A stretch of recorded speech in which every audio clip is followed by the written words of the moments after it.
What is up, my viewers? Spang here, bringing you a World of Tanks gameplay commentary. This is going to be one of my replays on the Panzer SP1C, and it is going to be a standard battle on Erlenberg. Now, this is probably going to be the only battle on my channel that we see involving this vehicle, if I am thinking correctly. And this is one of my only two replays I actually saved for this 9.9 patch.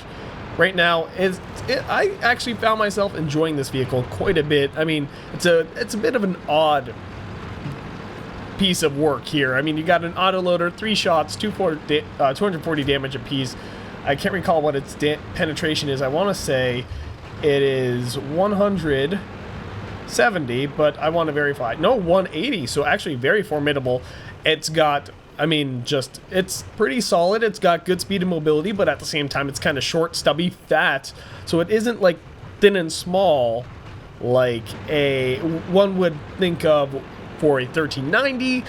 But this is the replacement for the Panzer. I can probably butchering that name. Most people just call it the Awful Panther, even though a lot of the people who drove it and knew how to play it grew to love it, and I found myself being quite a fan of it. So I was a little sad when I heard it was going away. I'm like, what is this odd monstrosity, this little midget doing in my garage, and where's my Awful Panther? I miss my Awful Panther. But I kind of, like I said, this one's growing on me too. So it's like the Awful Panther Mark II. At first glance, you aren't quite sure what to expect. It seems like it might not be so great, but once you start getting the hang of it, it actually does a pretty good job for itself. Now, I do get a critical. I find that I'm really just not leading the target well. I do a better job on that second shot, and the third shot, well, I do a better job?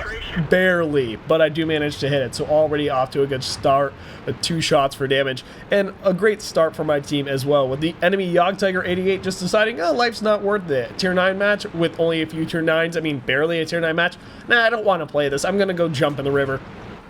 So, thank you very much, enemy Jagdtiger 88, for making it easy on ourselves. And I think something of the fact that there was a failed platoon, 2 tier 8s on the enemy team, grouped up with a tier 6 Hellcat. Yeah, I don't know what they were thinking. Clearly they just were not, or they weren't aware of how the matchmaker system actually worked, or they just said screw it, whatever, let's carry our little teammate and put our team at a handicap, and such is the way of things. Now right here, another thing I've noticed about this vehicle, pretty good gun depression, and it makes it pretty easy to play. A good track right there. I'm not gonna lie though, that was all RNG. We all know that's RNG right there. And looking for that third shot, but instead just decide to reload and relocate. So our team in a bit of a tight spot over there on the 1-2 line, that western flank, and they might not be able to hold out for much longer. In fact, it's not looking like they will. Hoping to find Artie over here, but no such luck, and we recognize we have to get on their capture circle. But at the same time, not the most survivable vehicle, especially when you consider there is an ISU 152 on the enemy team who can potentially one-shot me, especially if Artie derps me first, and I can very potentially die to just a flat-out Artie derp. So we got 3 to 4 here in terms of tank kill count, but I'm sure hit points are much less favorable than that even. And the enemy team has pretty much dominated the entire western flank of the map. The 1-2 line is all theirs, and they've got a straight shot for our base. Our artillery is making a run for it, trying to survive.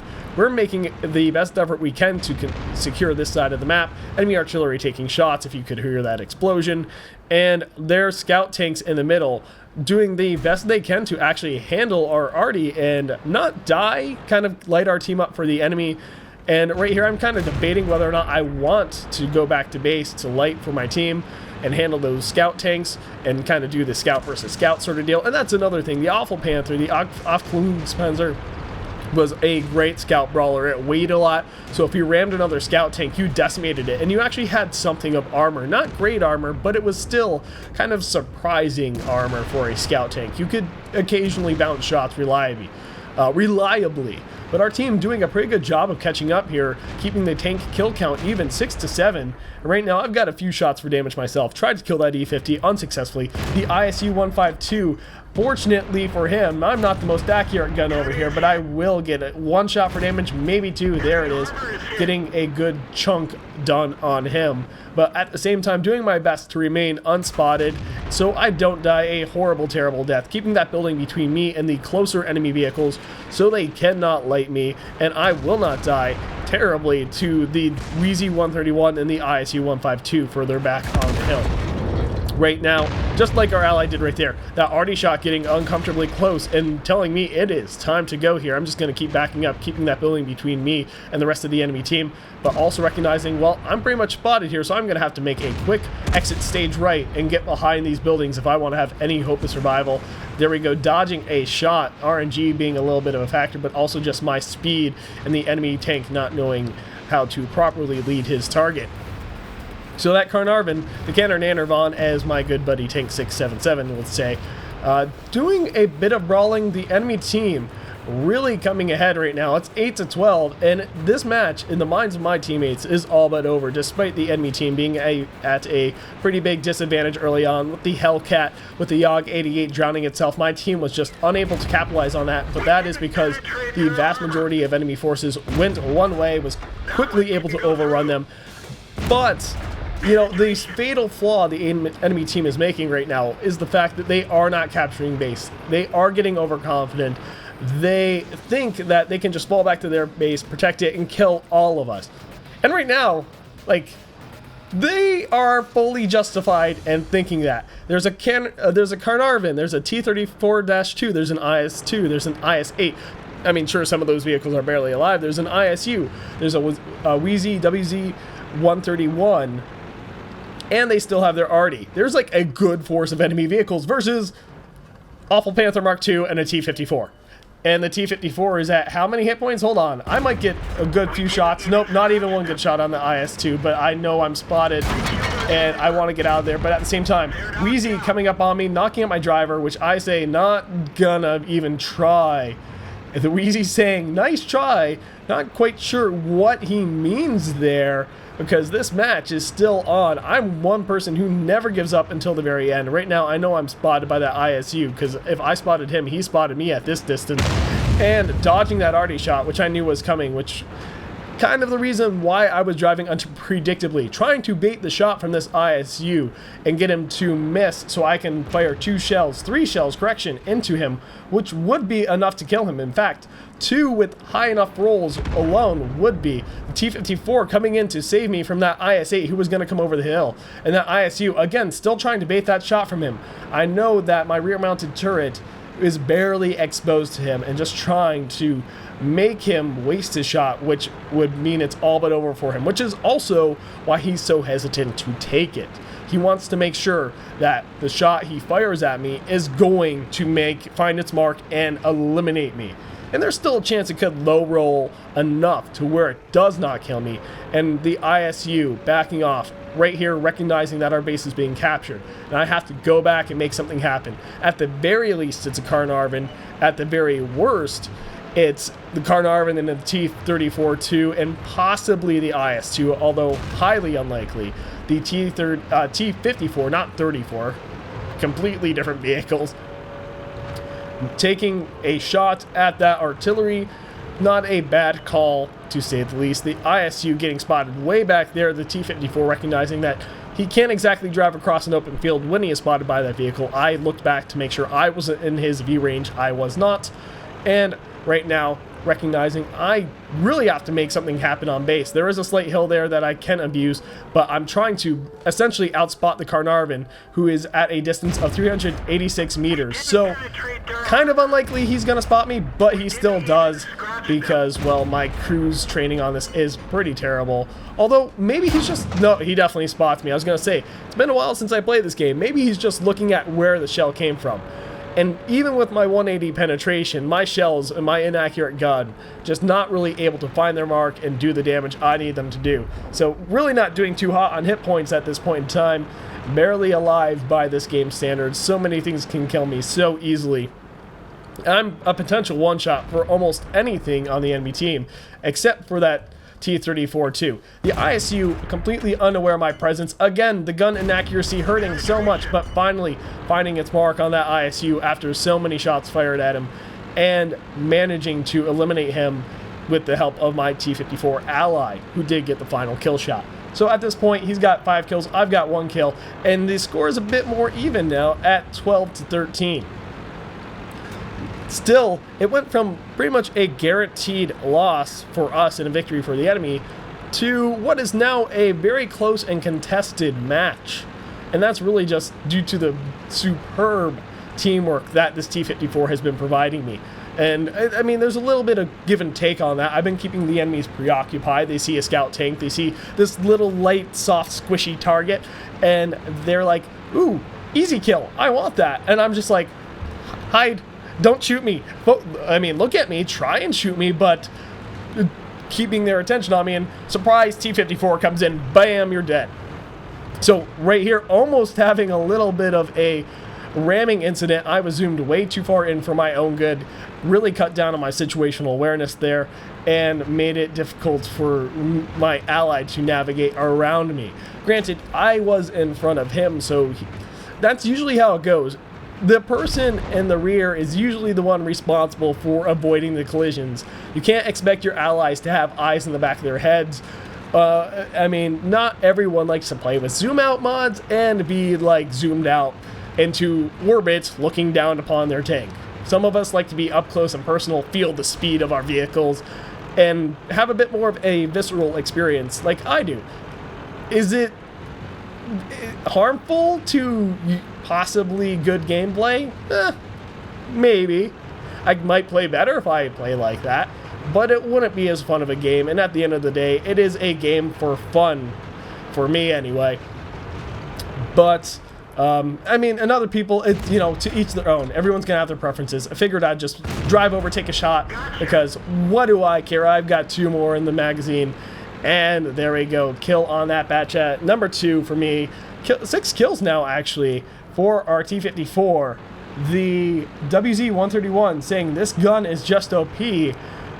I assume he is referring to the gun on my vehicle because, and the arty, I had to process what was typed in the chat there. That arty really calling out their T-34-2, saying that he just expressing his unhappiness with his ally.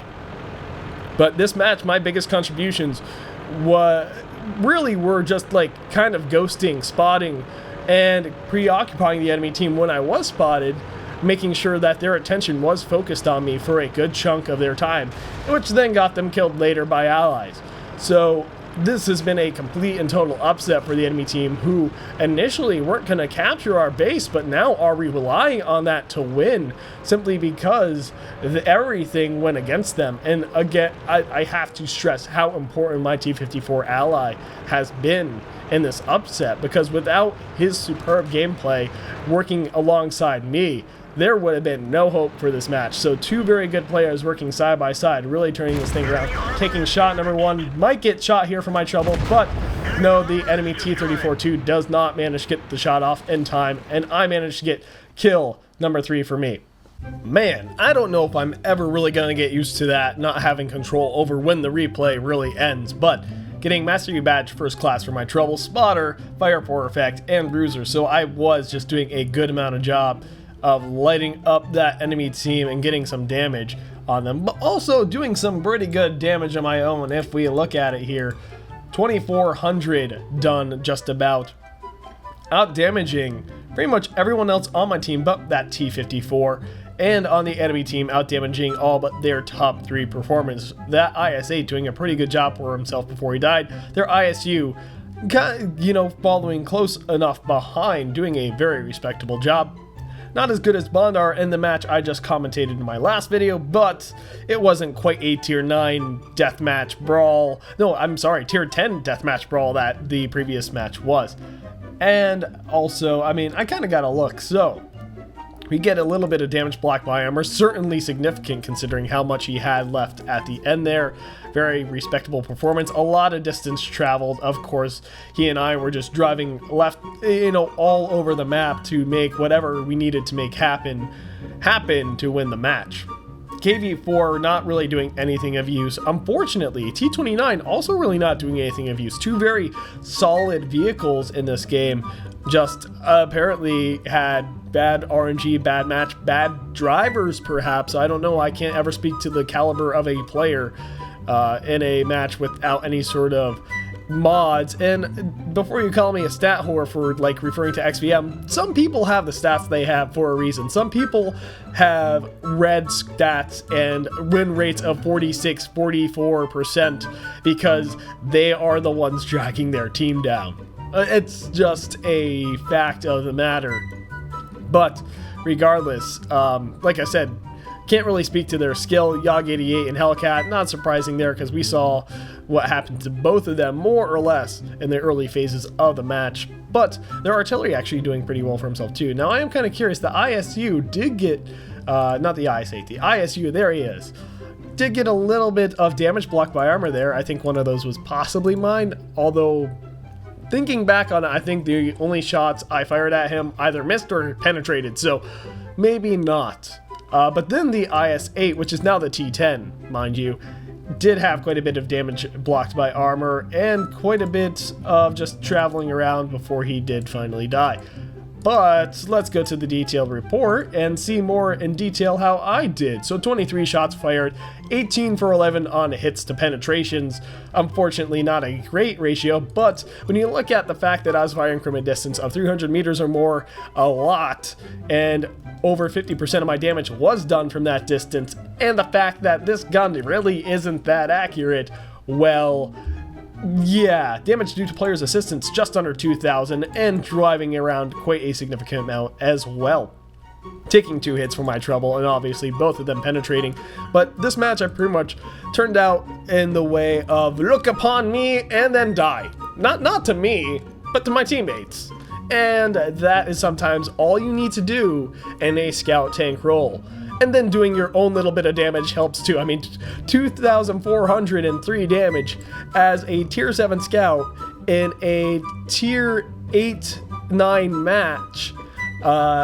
Nothing to scoff at, to say the least, but earning quite a decent amount of experience because I did fire some premium shells there towards the end, and a good amount of experience for my trouble. So definitely rewarded for my efforts, to say the least. But anyway, that's going to wrap it up for this video. If you enjoyed this video, please consider hitting that like button. If you want to see more, subscribe. If you've got something you want to share or suggest in relation to my channel or videos, comment section is for that. And finally, if you got a replay you think I should do a commentary on, well, the description there, stop tripping over my words, has instructions on how to submit, as well as a whole bunch more information. But until next time, this has been Spang, and clearly I am just, well, oh so professional. MLG Carnival.